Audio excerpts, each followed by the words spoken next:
Man, you think about how Mike Mack had guys like Ronald Darby and Arthur Maulet firing on all cylinders. You miss that disguise. You miss those nickel blitzes. You miss that. We could have had John head of HR right now, and we could have just had Mike. Yeah, brought him in. He would have cleaned up the administration. Man, I know.Maybe Zach Orr would have taken a PR job. I mean, just move them all out. Man, Rob Ryan would have been the head chef. Man, one thing that comes to mind too from Sunday is a blatant confusion on third down. Nate Wiggins is seemingly looking for his assignment, asking for his assignment.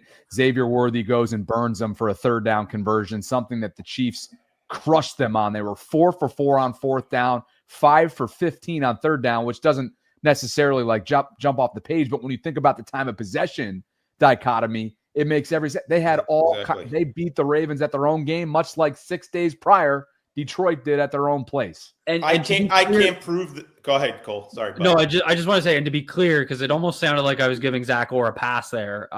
That wasn't my intention, because they look like a poorly coached unit, and that specific play that Bobby just referenced is the exact type of stuff. Like, as much as that's communication on the field, that's happened a few times this year where guys don't seem to know what's going on, and that shows me a poor discipline, poorly coached unit.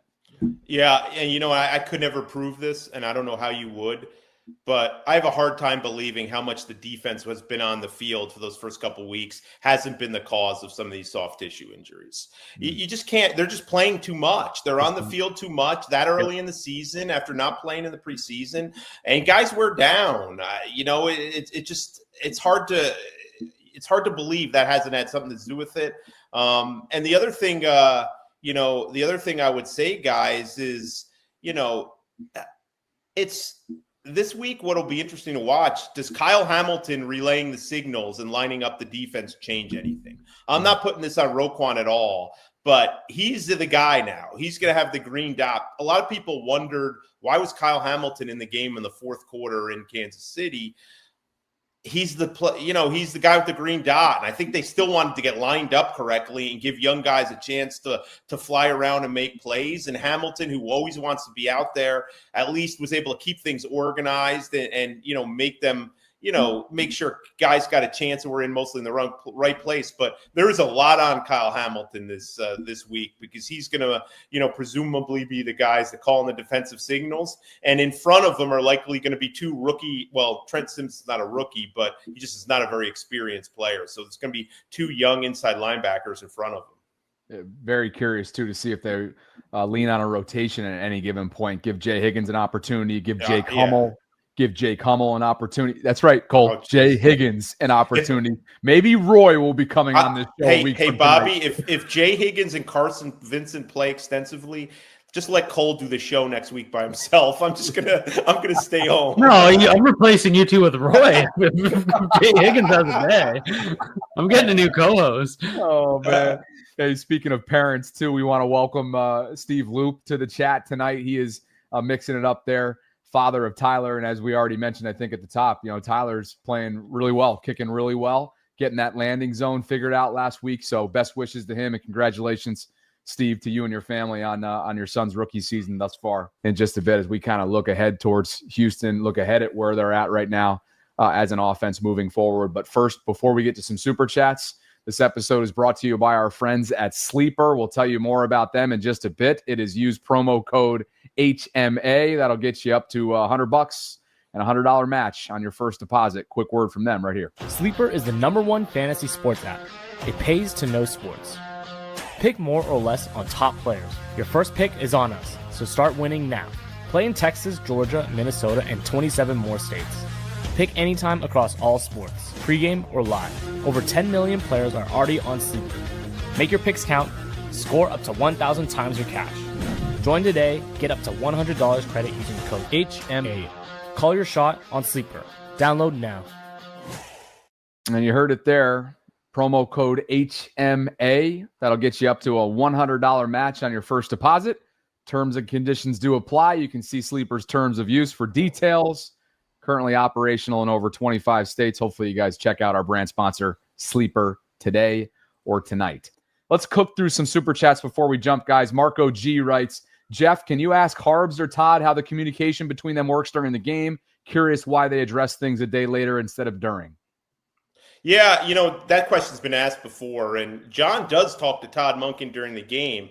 And I even think John probably told him what he was thinking, Sunday. But at that point, the cat was pretty well out of the bag. That game got away from him in like a 2-drive span, 2-3 drives there, and it just got away from him. But Cole made the point, and I actually wrote this too in the story I'm writing for tomorrow. That's on Harbaugh. He is in charge. So whether he said it to Todd, like, what are we doing against the blitz? Why are you abandoning that? During the game, I don't know, but he does talk to Todd Monken before possessions. He does talk to him before certain plays. That's just the ongoing communication he has. What he's saying, I don't know, guys. Yeah. Mongo Slade says the Eagles fired a coach 2 years removed from a Super Bowl and won another one. Mad Rasta, that's 2 years. That's not a week later. Right.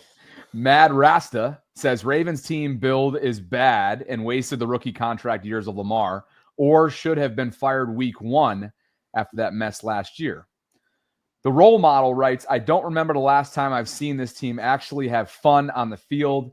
Everything feels so tense. And guys, I think this is probably a good place to end. Our final thoughts on, again, the state of the Ravens is what we wanted to discuss. And the fact that you just have to stop and think. We're doing a State of the Ravens broadcast 4 weeks into a season, talking about body language, demeanor, tone, want to, desire.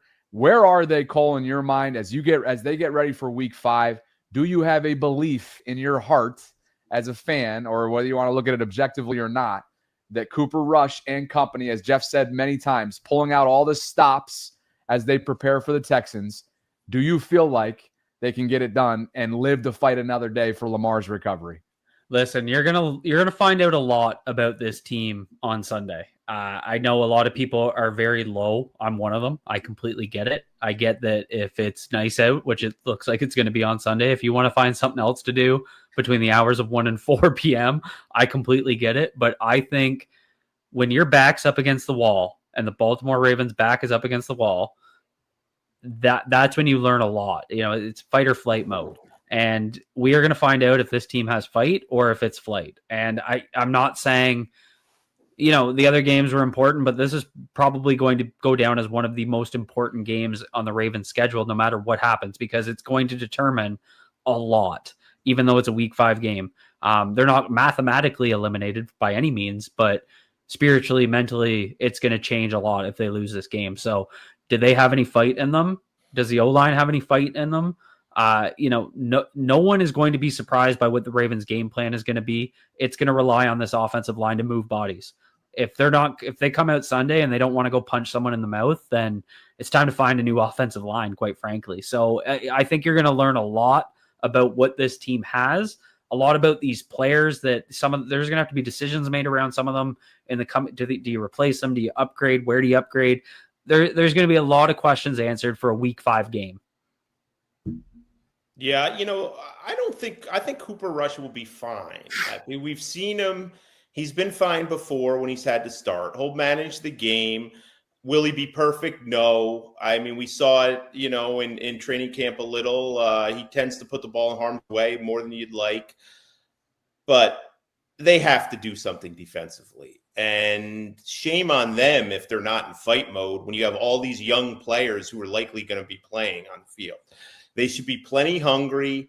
To me, it comes down in a lot of ways to John Harbaugh. He's been here before. They've been in tough spots before where they've had a lot of injuries. They've kind of been counted out. The adversity swirling. This is when he's done some of his best work in the past. John Harbaugh needs to lead them out of this mess, get them ready to play. It doesn't have to be pretty. Just find a way to win a game. Just see if you can create a couple stops defensively or create a turnover defensively that leads into points. Do something that's going to make your quarterback's life a little easier. There's plenty of weapons still on offense. You're talking about Likely and Andrews and Flowers and Bateman and Henry and Justice Hill. The offensive line's a big question, but there's still enough players on offense to help Cooper Rush and have a manageable game and put up some points. will their defense do anything? Will they stop them? Because that defense on Sunday didn't look like they could stop anybody. It looked like if they played Patrick, they could have played 4 more quarters, and I'm not sure they would have forced Patrick Mahomes to get off the field on any of that. They just had no answers for anything. So, you're right. This team will show you a lot on Sunday with how they respond. The body language wasn't great on Sunday. It really wasn't. I think the reality was setting in. I don't think players can believe where they are right now at this course of the season and how poorly they played the last couple of weeks. So they have a chance to do something about it. The most concerning thing about this team is they haven't punched back yet. And Ravens teams punch back in the past. And, nobody's used to seeing them get blown out. The score wasn't a blowout 2 weeks ago, but the play on the field was pretty one-sided. They need to show some fight here. And, it's a challenge this week for the coaching staff to get them ready, but that's why they get the big bucks. They really need Harbaugh to lead the way this week.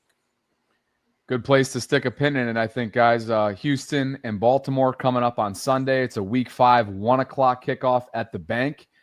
We hope that a week from tonight, we're talking about how they do the unthinkable going up against a really well-coached team. And to Jeff's point, I think we can all agree the Rams are probably top 5, top 7, somewhere around there in terms of degree of difficulty across the league this year.